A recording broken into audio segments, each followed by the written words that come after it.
Hello, I'm Dave Rye, sitting in for Vera Beth Johnson on Save Our Sovereignty. My guest is William Norman Grigg. He is with the John Birch Society, a longtime controversial organization. He lives in Appleton, Wisconsin, but he's from Idaho originally. It's nice to have you. You're in Billings for all of a few hours, right? Exactly.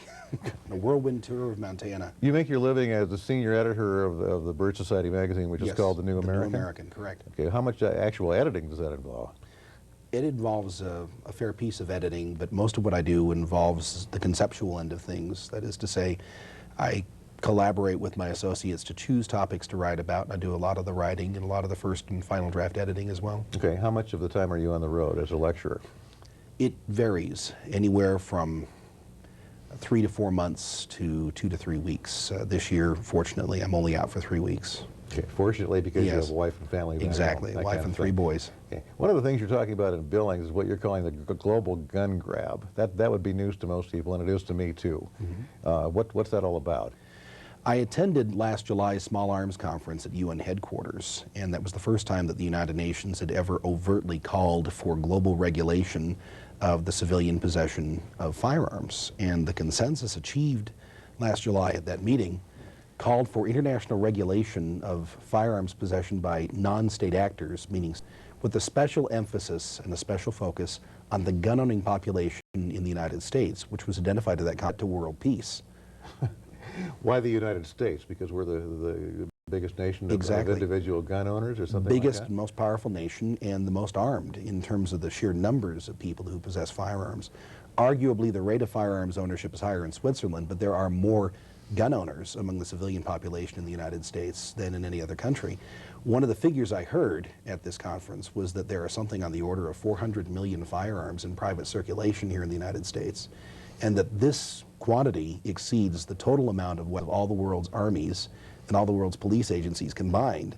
And so in terms of raw numbers, if not in terms of skill, it could be said that the American gun-owning population outguns the rest of the world, which is why the United Nations is focusing on the supposed need to bring about the incremental disarmament of the American public. Incremental, not instant. No, that will not happen. Okay. Exactly, that will not happen instantaneously. Can happen even if they wanted it to? Exactly. At present, the United Nations doesn't have the power or the means to go about confiscating firearms. But what is happening is that our own domestic institutions are being reconfigured in a way to bring about the eventual confiscation of civilian firearms or the eventual abolition of that right. In what way are they being reconfigured? The most important way comes through the consolidation of our military and police functions, which is something that the United Nations program calls for. The idea that you break down the walls between the military and the police to create an internal security force. And this is something that has happened, quite frankly, on an accelerated pace since September 11th. And we now have an Office of Homeland Security that disposes of some elements of our military, our National Guard. And this is something which comports with the long-term design of the United Nations to create an internal security force. One of the other things, apart from the militarization and centralization of law enforcement that the United Nations calls for, is the recognition by every central government that it has a duty to control all the firearms within its borders. Kofi Annan, the current Secretary General, back in the year 2000, put out a report in which he said that so-called illicit firearms, and by definition under the UN's program, civilian-owned firearms are illicit. Illicit firearms have to be brought within the control of states. And the means whereby they would do this would be various initiatives. You'd start with such things as gun buyback programs, which we have had in American cities, and amnesties for people who possess illegal firearms, and eventually, when necessary, active measures by law enforcement officers to confiscate illegal firearms. In the city of Chicago right now, you have a group called CAGE, which is the Chicago Anti-Gun Enforcement Agency, which is entrusted with the duty of going around and literally confiscating firearms in compliance with that city's draconian gun control laws. These are the types of initiatives that fall under the rubric of what I call the global gun grab. And many people don't understand the connection with the United Nations, but it is an eternal principle, quite frankly, that in matters of disarmament, both national and individual, all roads eventually lead to the UN. Your organization has made the UN the boogeyman for Well, the UN more actually, than 40 years now, and it's still basically a powerless organization. The UN actually has made itself a very effective bogeyman. We just try to hold up a mirror to the UN to let people know what they intend to do. Right, but it still has no power. I mean, It has a great deal more power than most people assume. For instance, just this past April 11th, the United Nations announced that it had received the final not signatures, but ratifications of the International Criminal Court Treaty, which will go into effect on July 1st. That's a court which claims universal jurisdiction, meaning that people who live in countries whose governments have not ratified that treaty would be subject to prosecution if they commit an act which the UN considers to be a violation of international law. The predecessor of that organization is the International War Crimes Tribunal for the former Yugoslavia, which is in The Hague. That's where the UN's International Criminal Court will be headquartered.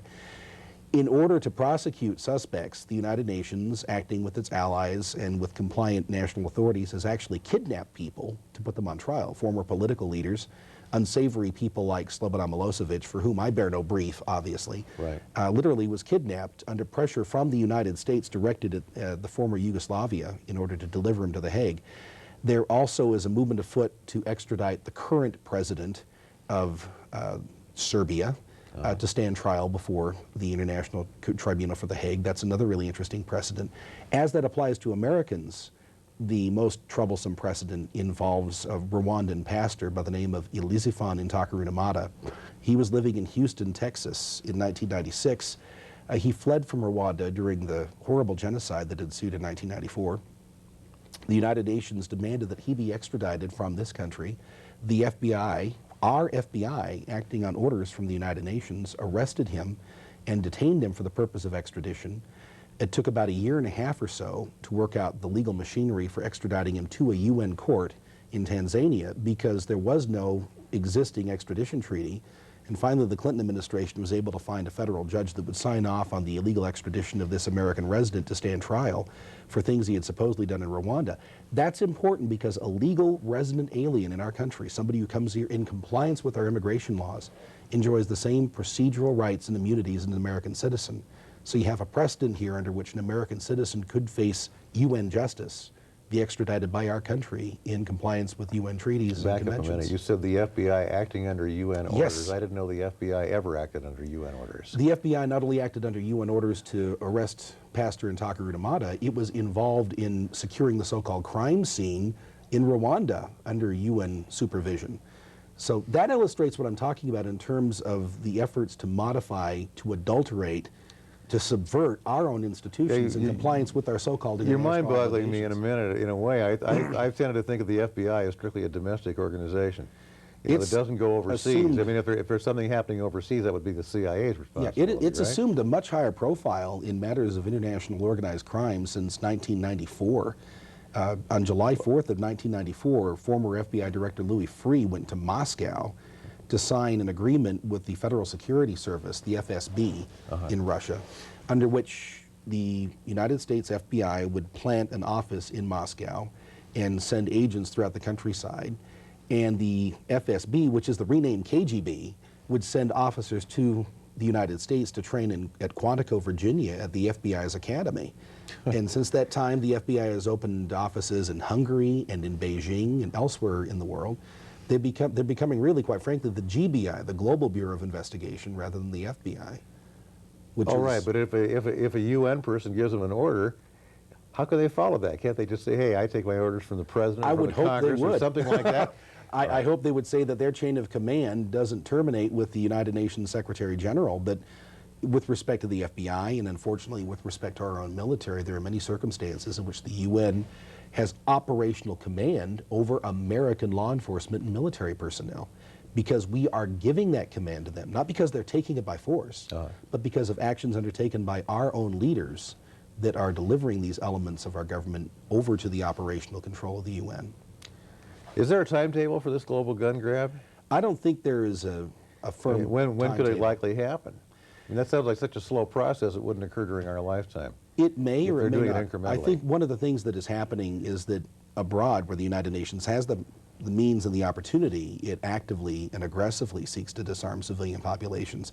That took place in Haiti, for instance, in the early 1990s, and it was American military personnel who were given the assignment of going door to door with gun registration lists to seize firearms from Haitian civilians. It's happened in El Salvador, it's happened in Guatemala. There are active measures underway right now in Costa Rica. In the Balkans, in Kosovo in particular, you've had another circumstance in which American military personnel have been used to go out and collect weapons from civilians, primarily the Serb civilians who remain in Kosovo. Most of them have been chased out. But there are many instances, once again, around the world where, when given the opportunity, the UN will go about aggressively collecting firearms through amnesties, through gun buybacks, and where necessary, by full force raids. So it's something which is underway elsewhere, but it's something that has not yet had a visible or palpable impact on our own circumstances here in the United States. But if present trends continue, it eventually will. Get really basic. What's wrong with having an unarmed population? An unarmed population is prey to criminals, not only in the private sphere, but in the public sphere. You have a circumstance where citizens are disarmed, that criminals enjoy a competitive advantage, and one of the results is that you always have a sharp spike in gun-related crime. That's what's happening right now in England. They outlawed handguns in 1997.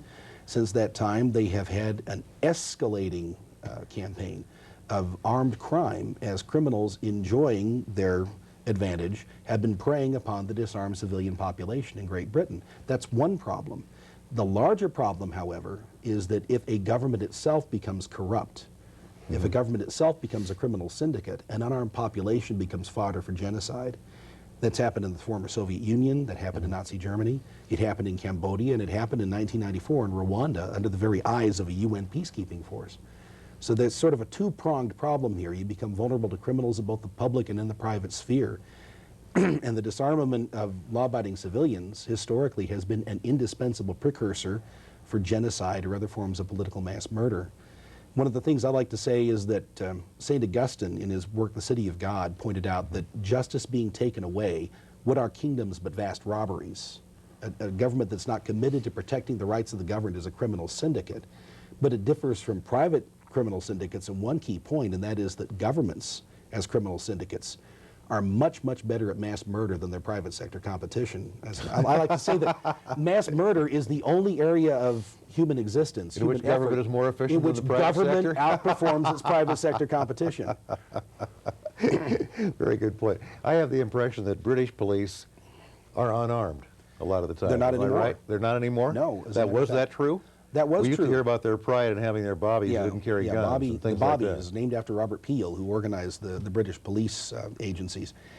They didn't need to use guns, and historically they had taken great pride in the fact that England was supposedly more civilized and you could resolve matters without the resort to armed force on the part of agents of the state. However, in recent years, this is something that was documented in the April 30th Los Angeles Times. Subsequent to the outlawing of the possession of handguns by the British public, you've had this sharp spike in armed violence on the part of street gangs and private criminals in Great Britain, and now the Bobbies are becoming a paramilitary organization. They're using high caliber weapons, they're wearing body armor, they're using APCs, they're becoming militarized, and that's a predictable coefficient of civilian disarmament. Alexander Hamilton, in the 29th Federalist paper, pointed out that the only real alternative to having a standing army of occupation in order to maintain public order is an armed civilian population. And it's much more desirable because not only does it have the effect of deterring crime, it has the effect of deterring criminal ambitions on the part of corrupt government officials. So that's really the set of alternatives we have. We can have an armed population, an armed civilian population, law-abiding, conscientious people, or eventually we can have a police state. And in Great Britain and a couple of other places in Europe that historically have not had as much violent crime as we're finding that they're getting the worst of both worlds. A high rate of violent crime and also the militarization of their police. Obviously you're alarmed by what you see as the trend toward global gun grabbing, something like that. But very much so. Is there anything being done by the U.S. government to counter it right now or worry about it? Last July. Do you have any allies in official positions? I guess I'll put it that way. Or as I have sources in official positions. As is usually the case, is your organization standing out all by itself, sounding the alarm, and no one's paying any heed? We do have our allies. We have allies in the form of other organizations who share our concerns about the UN and what it represents. The John Birch Society has taken the point on the UN issue for over 40 years, and for a period of time, in the late 70s and early 1980s, up till about 1991, we were the only people talking about the fact that the UN represented, in principle, a threat to our sovereignty. We do have allies whose names I would rather not divulge, who occupy positions of public trust, but they're sources rather than allies, I would have to say. All right. There are people among our elected representatives in government we would consider to be broadly compatible with us in terms of our worldview, one of whom is Representative Ron Paul from Texas, who has authored legislation to get our country out of the UN. It's called the American Former Sovereignty. Libertarian nominee for president, Yes. as I recall, before he went back to being a Republican. 1988 and 1992, I believe. He was a Libertarian candidate for president. He, of course, is an Air Force veteran. He was a flight surgeon in the Air Force before going into politics. And he's got things he'd rather do than politics, as most statesmen do. But he's the author of House Resolution 1146, the American Sovereignty Restoration Act, which the John Birch Society supports. Is that one going anywhere? Yes, as a matter of fact. It was introduced in 1997, and we had, if memory serves, I think we had something like 50 members of the House of Representatives vote for it in 1997, which seems fairly insignificant until you realize it's the first time in over 50 years that there had been legislation before the Congress to get our country out of the UN. When most recently it was voted on, I believe in the year 2000, it earned 78 votes, which is a fairly significant increase, and 1/3 of the way to the number of votes that we need in order to have the measure carry in the House of Representatives. So there is some good momentum. It's modest but measurable momentum towards passage of that measure. But with respect to what the Bush administration is doing regarding the UN global gun grab, at July's Small Arms Conference at UN headquarters, a State Department official by the name of John Bolton sort of took a lot of heat from the others gathered there because he gave a speech in which he said that the U.S. government would not support any program of action coming out of that conference which had a doctrinaire rejection of the idea that non-state actors or civilians could possess firearms. And the specific reference that Mr. Bolton made was to opposition groups abroad who might be fighting against tyrannical governments. That was useful as far as it went.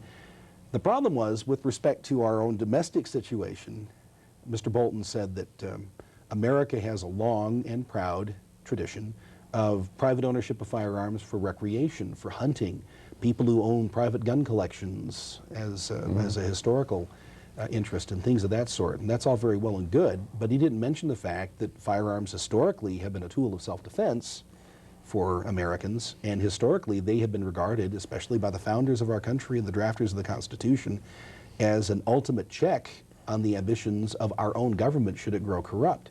He didn't talk about that. And ultimately the Bush administration joined the global consensus on behalf of the UN's program of action, which envisions an ultimate abolition of the right, universally, of the right of individuals. Well, there is a time I think there's a universal desire for abolition of unwarranted violence. Certainly. Don't you think? I would Okay. wholeheartedly agree with that. Don't just mean Columbine. I mean the incident in Germany that happened in the past Yes, week just and a a half couple or of so. weeks ago today, I think. Right. Okay. You know, all those cases of private gun owners running amok. And at times like those, there's a certain appeal to wanting to rid the world of all firearms. But nobody's talking about ridding the world of firearms. They're talking about government officials having a monopoly on firearms. When talking with an opponent of civilian possession of firearms, I will generally say something like this. You want to do away with all the guns, right? I'll say, certainly, the world would be a better place if we did away with all the guns. And I will say, if guns are done away with, how will you collect taxes? And they'll say, well, I suppose some people should still have guns. To which I will respond, you want to put exclusively in the hands of the most dangerous people in any given society the right to use firearms. Wait, with the most dangerous people being government officials? Being government officials. If you take a look, once again, at the sorry annals of 20th century political mass murder, once again, while private crime committed by irresponsible and criminally minded private citizens is a horrible scourge, it is dwarfed into insignificance by the violence committed by corrupt governments. There's a study, it's a dismal and horrifying study, but a very valuable one nonetheless, that was compiled by Professor R.J. Rummel of the University of Hawaii. He's a political science professor, and he teaches courses in the study of peace at the University of Hawaii. The study is entitled Death by Government. It was published in 1994. And what Professor Rummel had done was he studied all of the episodes of political mass murder of which we have record from the 20th century up until 1987. He studied the wars as well, and he came away with a rather sobering and sorrowful conclusion, which is, first of all, that unaccountable government is the most dangerous thing of which we have record. It's more deadly than war, it's more deadly than disease, it's more deadly than natural disasters. That between 1900 and 1987, over 170 million people were killed by their own governments in time of peace, and that warfare, as bad as it is, and it's a horrible scourge, and it's something that governments do, private citizens don't go to war, as bad as government is, unaccountable government is much deadlier than war. And what the United Nations represents, as embodied in the preamble to its founding charter, is the promise of ridding the world of the scourge of war. In exchange for what?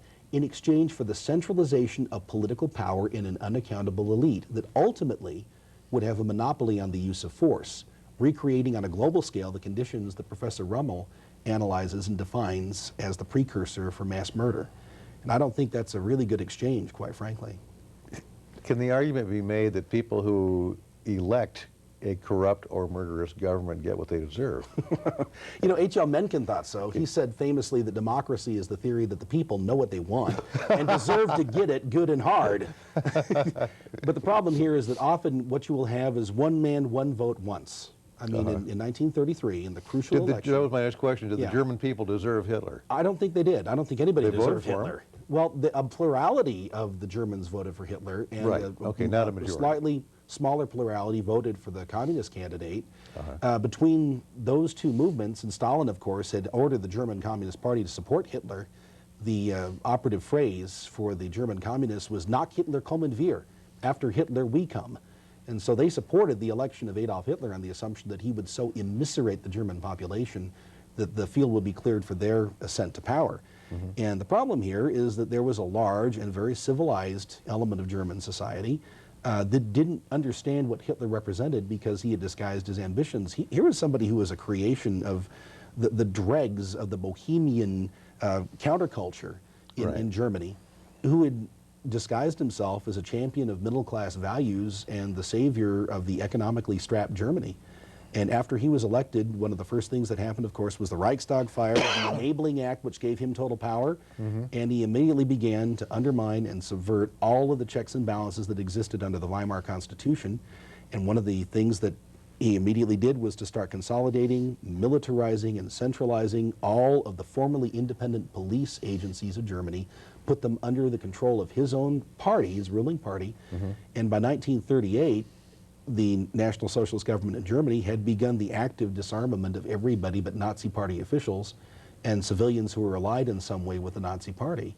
And so it was an outgrowth of that whole program. And this was all done in the name of preserving peace and public order in National Socialist Germany. And of course, that regime became an engine of mass destruction, warfare, and genocide. Germany is an extreme example, but you're implying here that power is inherently corrupting.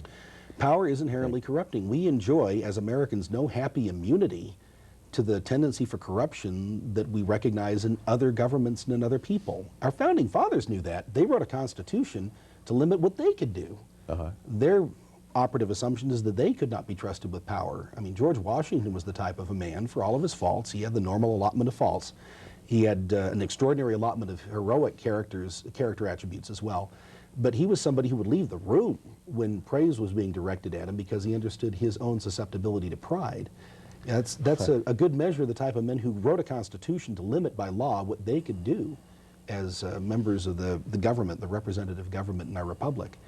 And I think that insight is one that has been validated time and time again by subsequent history rather than vitiated by it.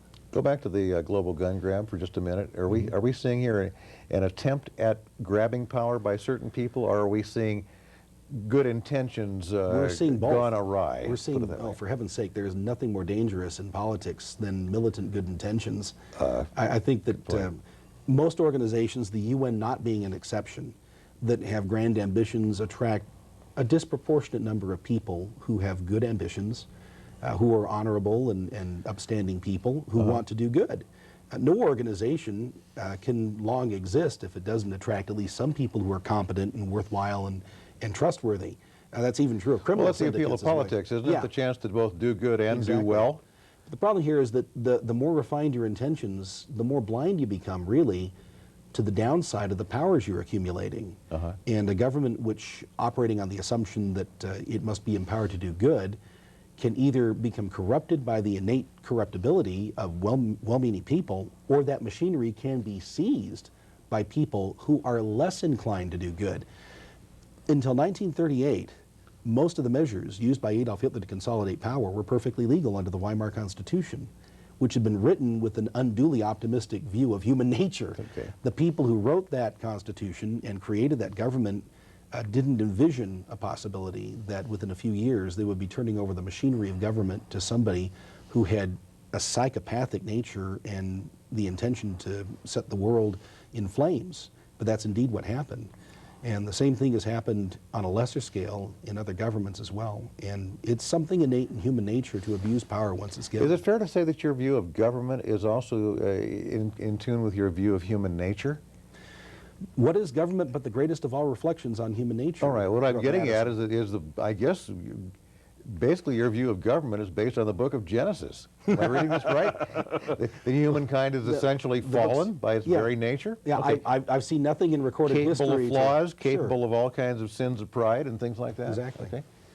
Yeah, very much so. I mean, Madison very famously wrote, if men were angels, no government would be necessary. We'd have the government that the angels enjoy, presumably, which is the government administered by God. We don't have that option right now. We have to create a government of some So in your sort. view, the essential function of government is as a check on our more base human impulses? It is to protect life, liberty, and property of the law-abiding. That's the sole and exclusive legitimate role of government, is a protective function.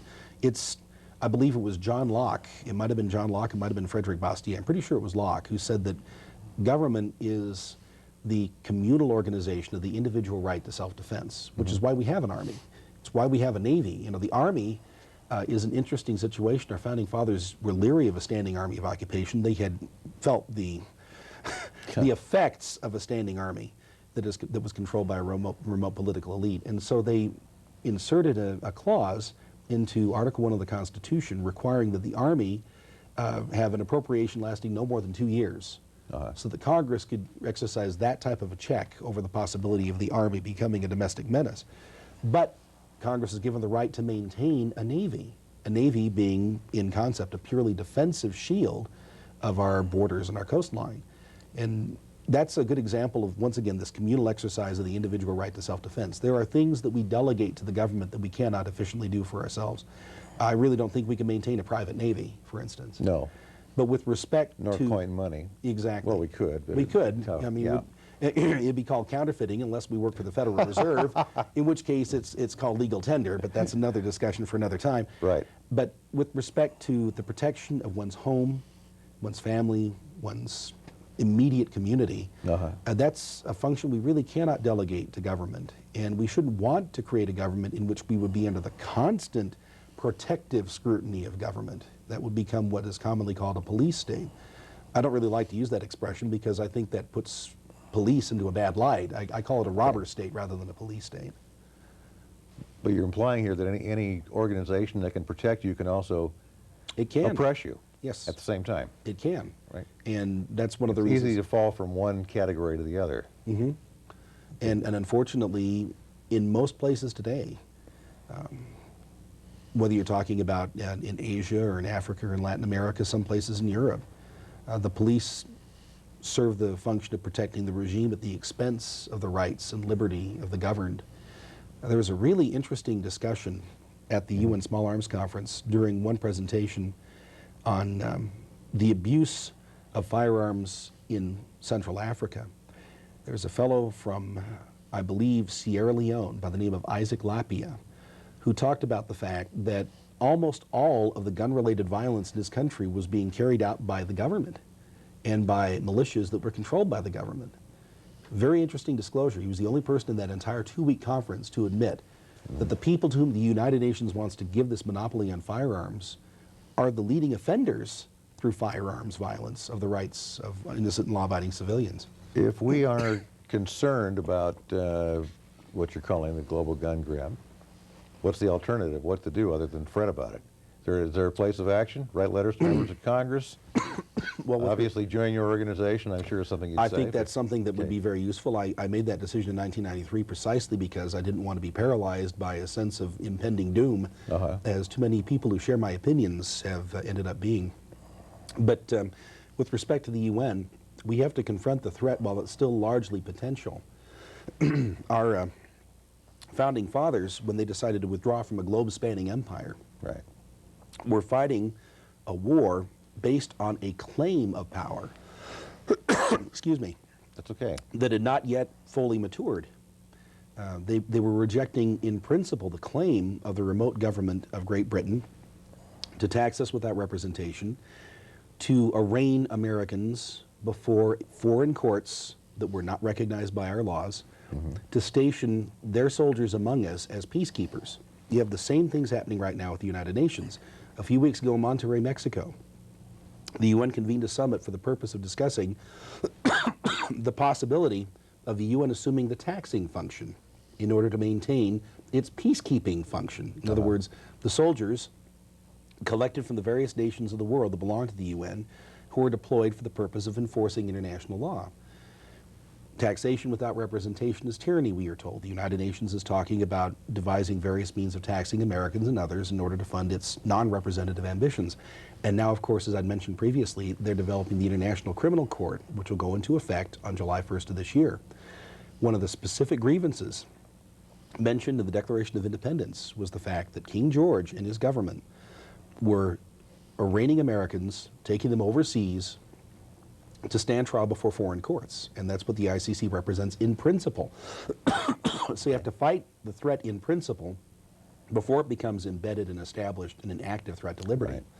And we can do this by cutting off the funding to the United Nations through the House of Representatives, which is the primary focus strategically of the John Birch Society, organizing and mobilizing people in congressional districts across the country. Let me make a statement and a fairly long question, which should give you time to take a drink of water.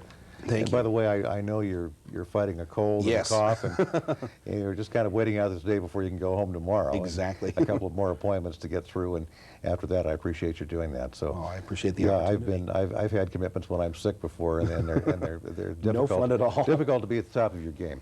Okay, that being the case, a lot of times you might say, have a drink of water.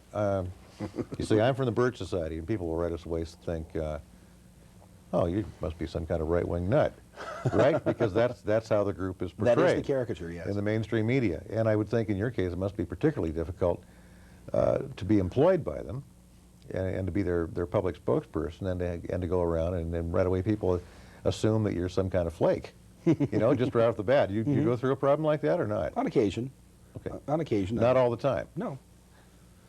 And one of the reasons why I found that the John Birch Society, the name the John Birch Society, is no longer the liability that it once was, is because typically now there's an effort on the part of the organs of the so-called mainstream media simply to deny us publicity. Whereas before in the 1960s and occasionally since then, for instance after the Oklahoma City bombing in 1995, there was an effort to conduct what I call the sandwich smear, which is where the Birch Society is listed between two organizations that everybody abhors. They will say right-wing extremist groups such as the Ku Klux Klan, the John Birch Society, and the Aryan Nations. And of course, one of these things is not like the others, as they used to say in Sesame Well, Street. there's a common liberal assumption that every conservative is a racist. Exactly. Right? Yeah, okay, so you put it between two racist organizations, that by implication implies that you somehow don't believe in equal rights for all people. That is exactly what happens. Okay. And I like to say that a hate group is any group of people whom liberals hate. Because typically what they will do is they will generate these lengthy lists of people who share affiliations or points of view they don't like, and they will find some way of commingling law-abiding, principled Americans who support the idea of equal rights with loathsome groups who deny that. Does the terminology of mainstream media bother you sometimes? Let me give you an example. I'm registered on a website called Classmates, which is just a way to find old high school buddies you haven't seen for years and years and years. But they ask you some questions about yourself, and the very first question they ask is, describe your current political views. And you have choices ranging on the spectrum from ultra-conservative to very liberal. Yeah. But those are the words they use. Exactly. They don't say, you never hear about an ultra-liberal.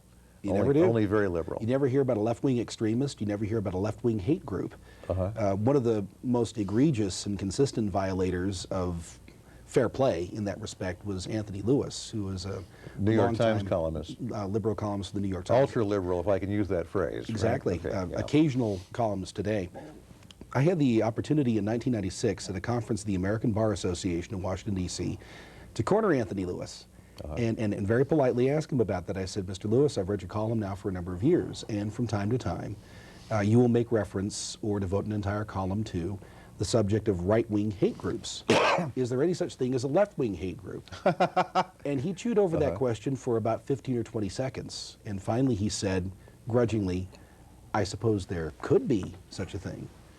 I mean, it's almost as if I'd asked him about the possibility of the existence of the unicorn, because from where he sits, as the universe is configured, there simply are no groups on the left who are motivated by hatred. When in They're fact... all motivated by a love of their fellow human beings. Exactly. And desire for bettering the human condition. Exactly. And all kinds of noble through causes the application of coercive force by government. And in order to obtain that power, what do?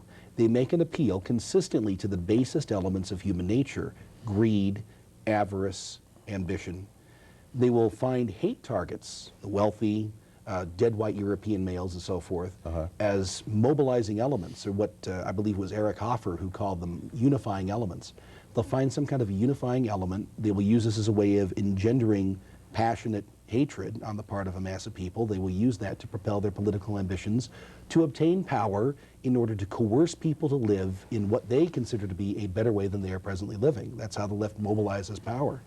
And you never hear them refer candidly to what they're doing, but if you listen to them with an eye to what their intentions are truly could be described as being with respect to the organization of power, the game becomes pretty transparent. How did you come upon your own personal political views? I don't really know.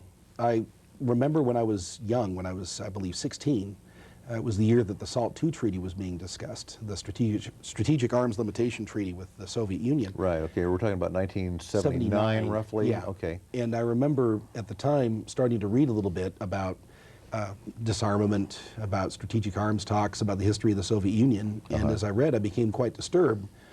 First of all, because it became clear to me that the Soviet Union was a singularly promiscuous violator of arms control treaties. And so it seemed to be a bad idea to negotiate in good faith with people who were don't scruple over breaking treaties. Secondly, as I looked at the strategic estimates of the two respective sides as the agreement would define them, it seemed to me that we're putting ourselves at a disadvantage with the Soviet Union.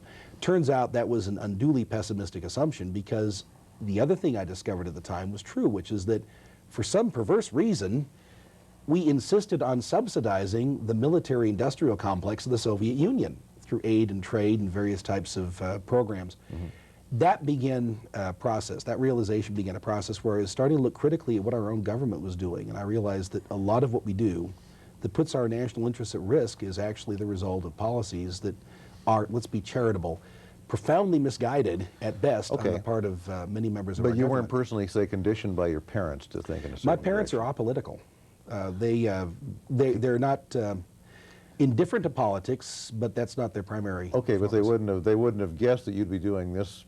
That you'd have been a senior editor of a very conservative publication, as They're not surprised by it. As a matter of fact, by the time I was a junior in high school, I was telling them for whom to vote. But and they usually act on my advice. But among your peers, I mean, among your peers, especially in your age group, political liberalism is almost a given. You know, I mean, that's what you have to be part of the mainstream, part of the in crowd. I don't entirely agree with that. I think that people of my age group, which is to say people in their later to mid 30s, are people who have grown up in most circumstances, grown up respecting Ronald Reagan, who was labeled as a conservative. Okay, maybe people in my age group I'm talking about. Yeah.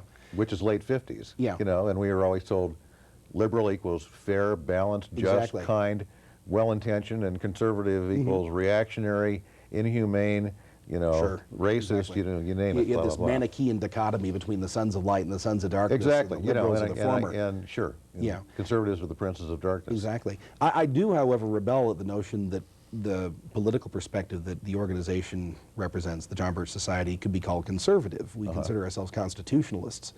because conservative is sort of a content-free label. What you do is you simply preserve things as they are. Good point. We're interested in restoring, quite frankly, the Constitution to its purity, and for that reason, we try to act without fear or favor, So or with regard to party labels as well. Okay, so you don't regard reactionary to be a pejorative term? No, I don't. Okay. I don't think that it is an adequate description for our political point of view by any means.